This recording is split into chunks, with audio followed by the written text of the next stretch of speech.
இந்த துனியாவுல பெரும் கொண்ட ஆசை நம்மளுடைய எங்களுக்கு ஏதாவது நோய் நொம்பல்கள் ஏற்பட்டா ஆபியத்து பெற்றவர்களாக நாம் மாறணும். ஆபியத்தை நாம் எதிர்பார்ப்போம், நோய் இல்லாத வாழ்க்கையை எதிர்பார்ப்போம். அடுத்தது இந்த உலகத்திலே சாலிஹான மனைவி எனக்கு அமையணும் என்று எதிர்பார்ப்போம் இல்லையா? இதொண்டு. விசாலமான ரிஸ்க் எனக்கு இந்த துனியாவில எனக்கு கிடைக்கணும் என்று எதிர்பார்ப்போம். இது உண்டு. அடுத்து நாங்க சாலிஹான அமட்களை செய்யணும், அல்லாஹ்வுக்கு பொருத்தமான அமட்களை செய்யணும் என்று இன்னொரு நம்முடைய எதிர்பார்ப்பு. அடுத்தது எங்களுக்கு பிரயோஜனமான அறிவு, நல்ல பயனுள்ள அறிவு நமக்கு கிடைக்கணும், நல்ல சாலிஹான குடும்பம் எங்களுக்கு அமையணும். துனியாவில நலவு என்று என்ன விஷயங்கள் இருக்குதோ அத்தனை நலவையும் இந்த துனியாவில் எதிர்பார்ப்போமே, அந்த அத்தனை நலவும் கிடைக்கும். ஆகிராவிலே சுவர்க்கம் நமக்கு ஓணுமா, இந்த சுவர்க்கம் நமக்கு கிடைக்கும்.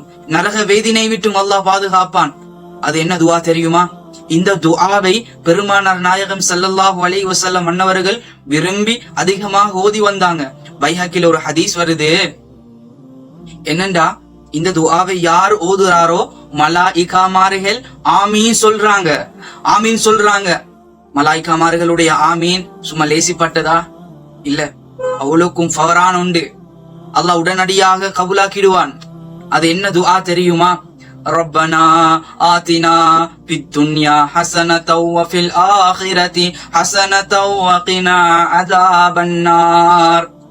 ரப்பனா ஆதினா ஃபித் துன்யா, ரப்பே ரஹ்மானே துன்யாவில் நல்லதையே தா. இந்த துன்யாவில் என்ன நல்ல விஷயங்கள் இருக்குதோ அத்தனை நலவான விஷயங்களையும் எனக்கு தா. வஃபில் ஆখিরাতি ஹஸனா, இந்த ஆகிராவில் இருக்குதே நற்செய்திகள், இன்பங்கள், இதெல்லாம் எனக்கு தா. இந்த சுவர்க்கத்தை தா. இந்த விஷயங்கள் இந்த துஆவில் அடங்கியிருக்குது. வகினா அஸாபன்னார், யா அல்லாஹ் நரக வேதனை விட்டும் எங்களை நீ பாதுகாத்தருள் புரிவாயாக.